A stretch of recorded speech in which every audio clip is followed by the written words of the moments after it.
തൃശ്ശൂരിലെ പരാജയവുമായി ബന്ധപ്പെട്ടാണ് ചില പ്രയോഗങ്ങളൊക്കെ ഉണ്ടായിരുന്നു. താങ്കളുടെ വിയർപ്പൊപ്പി വീശി തന്നുമൊക്കെ താങ്കളുടെ കൂടെ നിന്നിരുന്ന പലരുമൊക്കെ താങ്കളെ ചതിക്കുന്നവരുടെ അല്ലെങ്കിൽ താങ്കളെ പിന്നിൽ നിന്ന് കുത്തുന്നതിൽ മുൻപന്തിയിലുണ്ടായിരുന്നവരാണെന്ന് പറഞ്ഞിരുന്നു.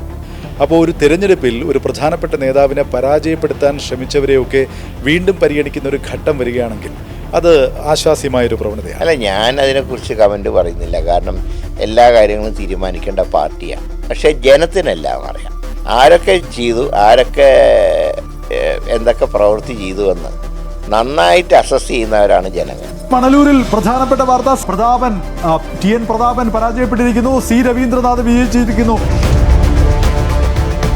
ആരൊക്കെ എന്തൊക്കെ പ്രവൃത്തി ചെയ്തു എന്ന് നന്നായിട്ട് അസസ് ചെയ്യുന്നവരാണ് ജനങ്ങൾ.